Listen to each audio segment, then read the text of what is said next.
Hi friends, எல்லோரும் எப்படி இருக்கீங்க? நாங்கள் ரொம்ப நல்லா இருக்கோங்க. நீங்களும் நல்லா இருப்பீங்கன்னு நினைக்கிறேன்.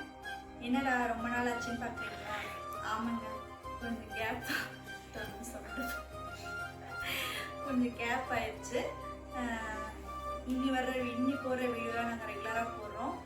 நாங்கள் போகிற வீடியோ பிடிச்சிச்சுன்னா சப்ஸ்கிரைப் பண்ணிவிட்டு பாருங்கள். சப்ஸ்கிரைப் பண்ணிவிட்டு பக்கத்தில் இருக்க பெல் பட்டனை கிளிக் பண்ணுங்கள். அப்போ தான் நாங்கள் போகிற வீடியோ உங்களுக்கு ஈஸியாக வரும். வாங்க வீடியோக்குள்ளே போகலாம். வீடியோக்குள்ளே போகலான்னு சொன்னேன். என்ன வீடியோன்னு சொன்னேன்னா சொல்லலை தானே. என்ன வீடியோனா செல்ஃப் இன்ட்ரடக்ஷன். என்னை பற்றி நான் எதுவுமே உங்கள்கிட்ட நான் சொல்லலை. நம்மளோட சப்ஸ்கிரைபர்லாம் கேட்டாங்க. அதனால் சரி இன்றைக்கி ஒரு இன்ட்ரடக்ஷன் வீடியோ போடலாம். இத்தனை நாளாக வீடியோ போடாது, சில பல காரணங்களாக போடல. இனி ரெகுலராக நாங்கள் போடுறோம். அதுக்கு சப்போர்ட் பண்ணுங்கள். நீங்கள் திருவிழா வீடியோலேயே ரொம்ப சப்போர்ட் பண்ணுங்க. ரொம்ப சந்தோஷம். அதே மாதிரி இன்னி போகிற வீடியோவுக்கும் நீங்கள் வந்து சப்போர்ட் பண்ணுங்கள். என்னோட பேர் வந்துட்டு பிரியான்னு தான் சொல்லியிருக்கேன். என்னோட பேர் வந்துட்டு பிரியா இல்லை, மோகனப்பிரியா. அப்புறம் என்னோட ஹஸ்பண்ட் பேர் வந்துட்டு மலைச்சாமி, பிரியா மலைன்னு இருக்கும். என் பேர் மோகனப்பிரியா, அவங்க பேர் வந்து மலைச்சாமி. எனக்கு 2 பசங்க. ஃபர்ஸ்ட் பையன் பேர் வந்து சாந்தனு, 2வது பையன் பேர் வந்துட்டு சரண்மலை. எங்களோட சொந்த ஊர் நேட்டிவ் பிளேஸ் வந்துட்டு மதுரைக்கு பக்கத்தில் வில்லேஜ் தான், திருமங்கலம் போகிற சைடில் இருக்குது. அப்புறம் நம்ம இப்போ எங்கே இருக்கோம்னா திருப்பூரில் இருக்கோம். நம்ம ஏதாச்சும் ஃபங்க்ஷன்னா, ஏதாச்சும் நல்லது விசேஷம்னா நம்ம ஊருக்கு போவோம் வருவோம். ஆனால் இப்போ நம்ம திருப்பூரில் தான் இருக்கோம். திருப்பூரில் தான் வேலை வசதி எல்லாமே. அவங்களுக்கு வந்து திருப்பூர். இப்போ நானும் மேரேஜ் பண்ணுறதுனால எனக்கு திருப்பூர். நானும் மதுரை தான், அவங்களும் மதுரை தான். ஆனால் அவங்க தான் ஃபஸ்ட்டு திருப்பூரில் இருந்தாங்க. அப்புறம் மேரேஜ் ஆனதுனால நானும் இங்கே திருப்பூர் நமக்கு செட் ஆகிடுச்சு. நாங்கள் இப்போ 12 வருஷமாக 12 வருஷம் முடிஞ்சிச்சு. இந்த ஏப்ரல் வந்தால் 13வது வருஷம். 13 வருஷம் திருப்பூர் தாங்க. ஒரு 2 வருஷம் நான் மதுரையில் இருந்துப்பேன். அதுக்கப்புறம் இங்கே தான்.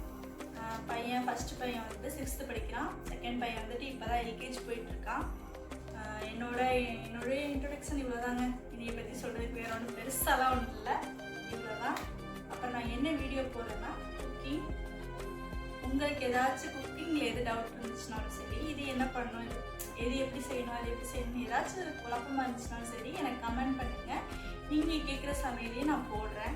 அப்புறம் நாங்கள் எங்கள் வீட்டில் என்ன சமைக்கிறோன்றதை நான் உங்களுக்கு போட்டுட்ருக்கேன். உங்களுக்கு ஏதாச்சும் இந்த டிஷ் தான் வேணும், நிறைய பேர் சொல்லியிருக்காங்க, நம்ம சப்ஸ்கிரைபரே கேட்டிருக்காங்க, இந்த டிஷ் போடுங்க அந்த டிஷ் போடுங்க. அந்த டிஷ் நான் ஒரு டெய்லி இனிமேல் ரெகுலராக போடுறேன்.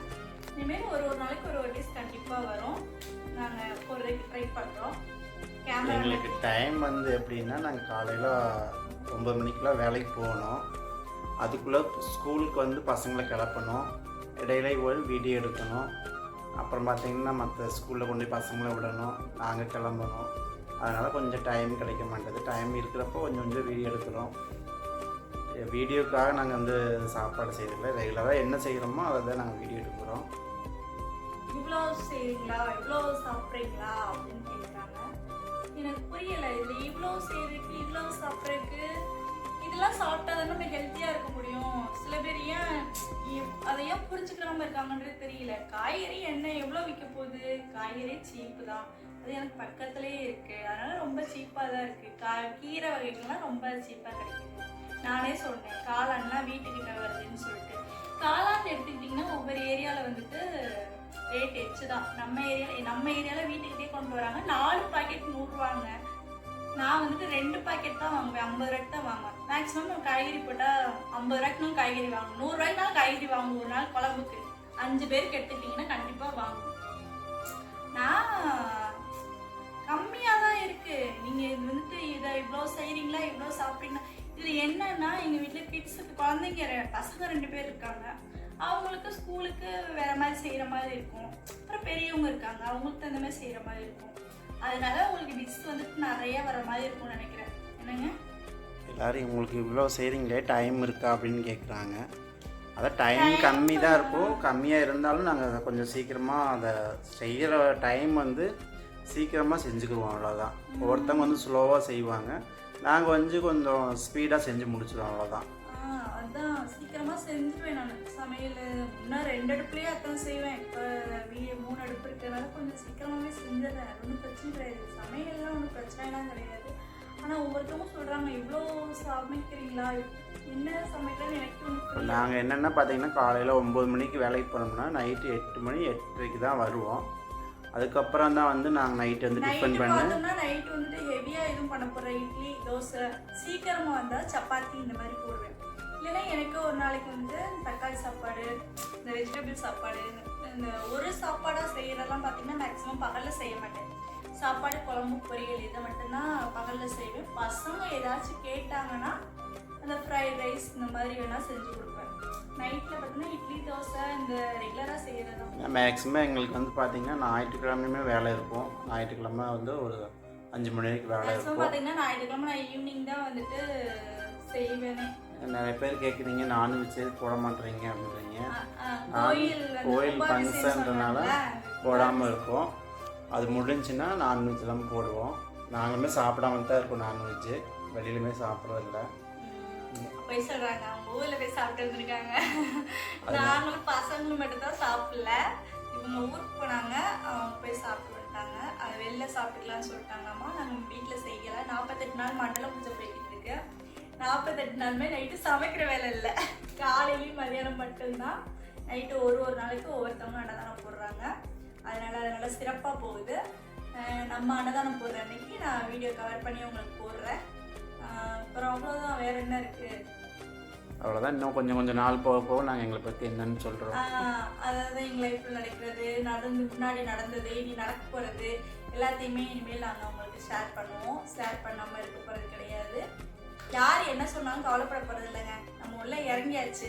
இனி வந்து ஃபுல்லாக நம்மளோட எஃபெக்ட் என்ன முடியுமோ அதை முடிஞ்ச அளவுக்கு நான் ட்ரை பண்ணி போடுறேன். மேக்ஸிமம் டைம் கொஞ்சம் இதாக மாட்டுது, அவ்வளோதான். மற்றபடிலாம் ஒன்று. ஏன்னா ஒர்க் போகிறேன்னா ஒர்க் போயிட்டு பிள்ளைங்களையும் பார்த்துட்டு வீடியோவும் இது பண்ணுறதுனால கொஞ்சம் ரிஸ்க்கு தான். என்ன பண்ணுறது, ரிஸ்க் எடுத்தால் தான் எதாக இருந்தாலும் பண்ண முடியும். ரிஸ்க் எடுப்போம். எவ்வளவோ பார்த்துட்டோம், இதை பார்க்க மாட்டோமா, அந்த மாதிரி பண்ணுவோம். ஏன்னா எல்லோரும் சப்போர்ட் பண்ணுங்கள். மெயின் வந்துட்டு நீங்கள் சப்போர்ட் பண்ணுங்கள். ஏதாவது நிறைகுறை இருந்தாலும் கமெண்ட் பண்ணுங்கள், நான் அக்செப்ட் பண்ணிக்கிறேன். அதுக்கு அந்த மாதிரி நான் மாற்றிக்கிறேன். உங்களுக்கு எதுவும் டிஷ் வேணும்னா, அதாவது என்னன்னா ஏன் இந்த சாம்பார் புளிக்குழம்பு இதை போடுற அப்படின்னு சொல்கிறாங்க. இதுவுமே தெரியாமல் அடுப்பு பற்ற வைக்க தெரியாமல் எவ்வளோ பேர் இருக்காங்க தெரியுமா? எனக்குலாம் அடுப்பே பற்ற வைக்க தெரியாது. கல்யாணம் ஆன புதுசில் எங்கள் அம்மா எனக்கு 16 வயசுலேயே கல்யாணம் ஆயிடுச்சுங்க. நீங்கள் அதை கூட கேட்பீங்க. சீக்கிரமாகவே எனக்கு மேரேஜ் ஆயிடுச்சு. அதனால் எந்த வேலையுமே தெரியாது. கல்யாணம் பண்ணிட்டு வந்துட்டு தான் இன்றைக்கி 50 பேர்த்து கூட சமைக்கிற அளவுக்கு வந்துட்டு எனக்கு அந்த அளவுக்கு இது இருக்குது.